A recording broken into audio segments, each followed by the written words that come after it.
Si Moonlight Boy ini dengan air mata yang mengalir di matanya, ternyata itu adalah Griffith.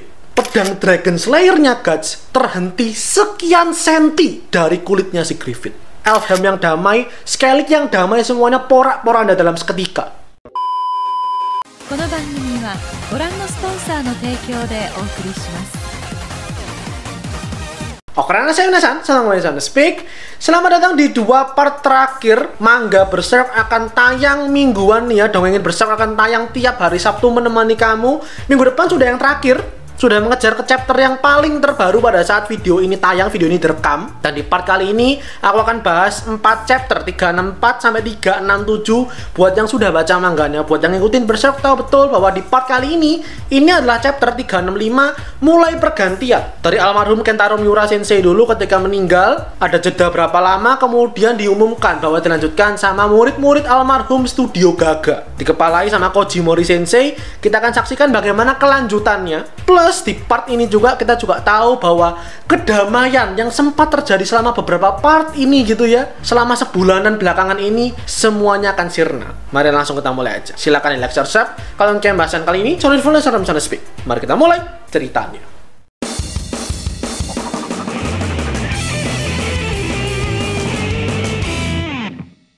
Part ini langsung aku buka dengan kalau di part sebelumnya kalian ingat Guts itu sedang latihan sendirian di sebuah malam yang diterangi bulan purnama. Tiba-tiba dari belakang dia kaget karena si Moonlight Boy itu muncul di hadapannya dia. Guts sendiri langsung merespon, "Kamu ngapain ada di sini? Kenapa bisa ada di sini?" Tapi seperti biasa Moonlight Boy ini nggak berbicara sepatah kata apapun. Dia cuma jalan, dia ngedatengin si Guts, dia naik ke pundaknya si Guts, dia main-main di atas punggungnya si Guts ini. Kita berpindah lah ke rumah, ke penginapannya partinya Guts nih ya. Semuanya ada di dalam sana, sedang siap-siap mau makan. Tiba-tiba kaget karena dari arah pintu masuk bukan Guts seorang diri, tapi dengan si Moonlight Boy. Semua tentu terkejut dan agak bersyukur gitu ya, karena kan sebelumnya ini bocah tiba-tiba ngilang gitu aja. Dan beneran di malam bulan purnama muncul kembali. Ini pun mengukuhkan teorinya Sirke gitu ya. Kan kalau di part sebelumnya dia pernah bilang, jangan-jangan bocah ini itu adalah representasi atau manifestasi dari Ratu Hanafubuku untuk mengawasi kita semua gitu ya. Dia mengirimkan perwakilan dirinya ini menemani kita. Si Sirke udah yakin dengan teori itu. Sampai tiba-tiba si Danan datang. Si Danan datang, dia sendiri juga bingung, ini bocah siapa? Ini anak kecil imut-imut nih siapa nih? Dia nggak kenal. Yang mana itu artinya teorinya Sirke patah seketika. Ini bocah bukanlah manifestasi atau perwujudan diri dari Ratu Hanafubuku. Selagi mereka semua bercengkrama di sana gitu ya, dan Sirke-nya lagi malu gitu ya, dia ejek-ejek sama Isidoro karena gagal, karena salah. Si Moonlight Boy-nya kelihatan mencari seseorang dan Guts tahu itu siapa. Maka Guts diturunin lah ini si bocah, dia kasihin ke Sirke dan semuanya dia bilang, bisa tolong anterin ke Casca nggak? Tentu semua mengiyakan, sama Sirke dibawa. Casca sama Farnese ada di kamar nih. Tiba-tiba diketok, mereka masuk, dibawalah ini Moonlight Boy ke hadirannya si Casca. Si Moonlight Boy-nya langsung lari menghampiri si Casca ini. Casca pun terkejut dan senang sekali karena ini bocah akhirnya muncul kembali di pelukannya dia. Dan dia ingat ini bocah siapa gitu. Dia tahu kalau ini adalah bocah misterius yang muncul tiba-tiba di malam bulan purnama dan akan menghilang setelahnya. Mereka pun bersenang-senang dulu gitulah, sembari si Sirke masih menerka-nerka gitu ya. Terus dia ini siapa kalau bukan perwujudan, bukan manifestasi dari Ratu Hanafubuku? Si Danannya bilang, ya ini bocah entah dari mana lah. Pokok bukan manifestasiku, dan aku bisa yakinkan kalau dia ini bukan makhluk yang jahat. Ternyata kalau dia bisa masuk ke sini tanpa diserang, tanpa ada hambatan sedikit pun, artinya dia itu jiwa yang murni. Dan dia bisa datang kemari karena memang takdir atau panggilan dari pulau ini sendiri. Elfhelm sendiri yang memanggil dia bersama dengan kalian semua. Karena Sirke penyihir, Farnese pakai bajunya penyihir, bajunya Danan. Casca pakai bajunya elf. Sadar nggak sadar mereka sudah jadi bagian dan mereka diterima di pulau ini. Mereka jadi bagian dari Elfhelm dan mereka lah yang memanggil si bocah ini datang kemari. Akhirnya sudah malam itu dilewati dengan Guts yang seorang diri, dia di luar sendirian gitu ya, tidak menikmati kehangatan ini. Keesokan harinya, ketika pagi ini datang, Casca udah bangun, si bocahnya juga udah bangun, Isidoro sama Isma barusan dari luar, Isidoronya latihan. Mereka pun saling bertegur sapa. Ininya mereka mau menikmati masa-masa di sana, dan untungnya ini si Danan datang lagi gitu ya sambil bawa kue. Si Danan bilang, kan sebelumnya kita udah dijelasin kalau alur waktu di pulau ini sama di luar itu beda. Sehingga di luar itu masih malam bulan purnama, masih satu malam belum melewati hari. Tapi di Elfhelm mungkin akan berjalan selama beberapa hari. Artinya ini bocah bisa agak lama bersama dengan Casca, bersama dengan semuanya. Maka tentu Casca senang dengan kondisi ini, dan ya sudahlah, mereka menjalani hari-hari dengan amat sangat bahagia. Sergei Savarnise latihan digangguin sama si Moonlight Boy. Moonlight Boy-nya mainan sama Isidoro sama Isma, dijagain sama si Casca. Di situ ada Serpico juga, mereka lagi makan-makan bareng semuanya. Pokoknya ini sangat indah. Sebuah momen yang sangat damai, menyenangkan sekali, sejahtera sekali. Dan ini semuanya melihat Casca dengan bocahnya ini ngerasa mereka ini udah kayak ibu dan anak memang. Sangat dekat sekali. Bahkan setelah Casca-nya sadar gitu maksudnya ya, Casca-nya merasa sangat bonding sekali nih. Dan Serpico bilang, mungkin karena kita juga lama tinggal satu atap gitu ya, semuanya tinggal dalam satu bangunan yang sama, mengerjakan semua sama-sama, kita juga bonding sebagai keluarga akhirnya. Nah kemudian kita pindahlah ke Guts yang masih seorang diri. Dia berlatih, ada di sebuah air terjun gitu ya, dia latihan sendirian tanpa armornya dia. Dan tanpa armor artinya tanpa tenaga, tanpa stamina, tanpa kekuatan. Dia ngayunin pedang raksasanya aja nggak bisa, pedangnya jatuh. Dia coba di dekat situ ada pohon, ada buah, dia lempar pakai pisaunya dia, kena atau enggak? Ternyata itu pun nggak kena. Dan di situ gak sadar gitu kalau emang dia bergantung sekali nih sama armor berserkernya dia. Nah ketika dia ngelihat armor berserkernya ini, tiba-tiba ada kepala nongol, ada rambut panjang nongol, itu rupanya si Moonlight Boy. Moonlight Boy-nya menyusup, masuk ke armor berserkernya, dia mau kabur, dia mau mainan dengan armornya ini, dicegat sama si Guts gitu kan. Dan ternyata si bocahnya ini ngebawa ranting kayu di tangannya dia. Mereka pun akhirnya mainan pedang-pedangan lah. Nah di situ Guts yang juga merasakan kedamaian gitu, merasakan ketenangan dari bocah ini, sadar kalau dia ini hilang, dicariin sama yang lain, dicariin sama Casca dan semuanya. Maka dari sana armornya diambil sama si Guts, dia bilang udah kamu pergi aja lah ke sana, kamu dicariin sama mereka. Sembari tersenyum Guts bilang seperti itu, Moonlight Boy pergi menemui semuanya. Nah kita percepat ke malam harinya, dimana Casca tidur dengan si Moonlight Boy-nya ini, dipeluk gitu ya. Casca dalam tidurnya dia ngerasa bahwa ini adalah sebuah perasaan yang sangat familiar buat dia. Ada kehangatan, ada rasa cinta, ada rasa takutnya juga, pengen menjaga ini anak. Dan ini bukan dia rasakan baru-baru aja, bukan pertama kali ketika dia menemukan si bocahnya ini di pinggir pantai, enggak. Dari dulu waktu dia masih jadi Elaine, waktu dia masih kehilangan ingatan, rasanya perasaan ini tuh sudah ada gitu. Tapi di mana? Dia coba ingat-ingat momen apa sebenarnya sampai dia ingat bahwa ini adalah kehangatan yang dia rasakan waktu di Albion.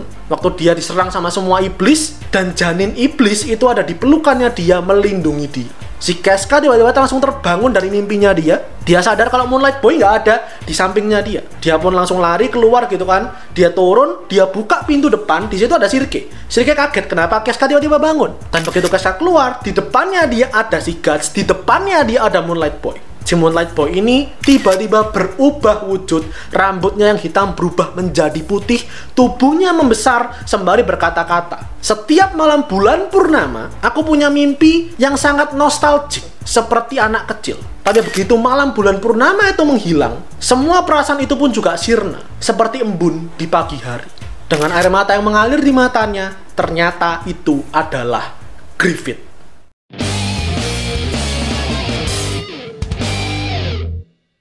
Sementara itu di malam hari ini si Pak itu lagi terbang di atas pulau. Dia menikmati langit gitu lah ya. Sampai dia sadar ada sebuah guncangan, ada aura besar gitu yang mendatangi ini pulau. Begitupun dengan semua penduduk, semua makhluk yang ada di hutannya Elfhelm ini, mereka merasakan ada sesuatu yang aneh. Ada sesuatu yang akan datang dan menghancurkan mereka, menghancurkan pulau. Termasuk si Danan yang baru aja dari kebun, dibantuin sama Isma, sama Isidoro, sama Serpico. Ini niatnya mereka udah mau pamitan gitu lah ya. Si Danannya pergi sendirian, ini para manusia juga pergi sendirian. Tapi tiba-tiba si Danannya ini jatuh. Isma sadar kalau si Danan ini jatuh. Mereka pun mendekati si ratunya Elfhelm ini. Sembari si Danannya merasakan kesakitan dan gemetaran, dia merasakan bahwa pulau ini tidak aman lagi. Ada seseorang dari luar yang datang masuk kemari dan akan menghancurkan, menjungkir balikan semuanya. Kita kembali ke Casca. Begitu Casca melihat di depannya ada Guts, di depannya ada Griffith, tentu semua ingatan buruk, semua ingatan pahit muncul dalam dirinya dia. Tanda tumbalnya kembali aktif. Semua ingatan-ingatan akan semua apostle gitu ya, tiba-tiba muncul di hadapannya dia. Dan kali ini mungkin itu adalah luka terparahnya dia. Darah langsung keluar deras dan Casca kesakitan, dia langsung pingsan. Pun halnya dengan Shirke yang di sebelahnya Keska tadi. Begitu melihat ada Griffith, dia kayak tersentak, ada sebuah aura besar, dia terlempar masuk ke tubuh astralnya dia. Dan sementara itu tentu si Guts yang mengetahui kalau rivalnya dia ada di depan matanya dia, targetnya dia selama ini ada di depan matanya dia, dan baru aja melukai Keska di belakangnya dia. Dengan sangat marah, dengan sangat emosi, Guts cabut Dragon Slayer-nya dia lari sekencang mungkin ke arah si Griffith. Dia ayunkan pedang raksasanya dari atas sampai ke bawah, niatnya membelah Griffith, tapi pedang itu tembus. Pedang itu tidak melukai Griffith sedikit pun. Griffith lewat begitu aja di depan matanya dia. Guts sekali lagi ditebas lehernya dari belakang. Sekali lagi pun tembus. Pedang Guts tidak bisa menjangkau si Griffith. Guts sendiri sangat tersentak, dia kaget, dia merasa agak oleng gitu ya. Tapi kembali dengan semua amarahnya dia tebas berkali-kali ini si brengsek depannya dia ini. Tapi semua tebasan, semua serangan, semua tikaman, gak ada yang berhasil. Griffith dengan tenang dia cuma melirik ke arah si Guts dan dia melenggang dengan santainya. Sementara itu si Shirke di dalam mode astral ini dia melihat bahwa di depan matanya itu ada aura gurunya dia nih. Dia sendiri kaget kenapa ada gurunya di sini. Tapi untungnya si Shirke disadarkan oleh Farnese. Farnese tiba-tiba masuk dalam mode astralnya dia. Dia pegang pundaknya si Shirke, disadarkan Shirke. Aku ngerti kalau depan mata kamu itu kelihatannya guru kamu, tapi kita dalam keadaan genting sekarang. Maka kemudian Farnese narik Shirke dari mode astralnya, mereka kembali ke tubuh fisiknya mereka. Dan si Shirke yang begitu masuk ke dalam tubuh fisiknya, menyaksikan bahwa Guts gak bisa apa-apa, gak bisa menyerang sedikit pun ke arah si Griffith ini. Dan di atas pulau, si Puck yang tadi baru aja terguncang gitu, sekali lagi terguncang karena dari atas dia tahu ada yang melesat secepat kilat ke arah pulau. Di atasnya Guts tiba-tiba ada cakar monster besar sekali hampir menindih dia. Dan ternyata itu adalah Zod. Nggak cuman Griffith seorang, Zod pun datang. Guts sendiri udah merasa kesulitan nih, satu aja susah gitu kan, apalagi dua. Si Griffith berjalan ke arahnya si Keska. Guts yang sadar dengan hal itu tentu akan menghalangi si Griffith dong. Tapi tentu nggak bisa karena dia juga dihalangin sama si Zod. Dia harus bertempur mati-matian, bahkan terkena serangan dari si Zod ini. Tapi sampai akhirnya ada celah, dia bisa mendekatilah ke Griffith-nya ini, dimana Griffith pun juga semakin dekat dengan Keska. Zod mencoba mengejar si Guts, cuma tidak terkejar. Griffith sudah di depannya Keska persis yang jatuh pingsan. Sementara dari belakang Guts dengan semua amarah dan semua energinya dia, semua tenaganya dia ayunkan pedangnya untuk menyerang si Griffith.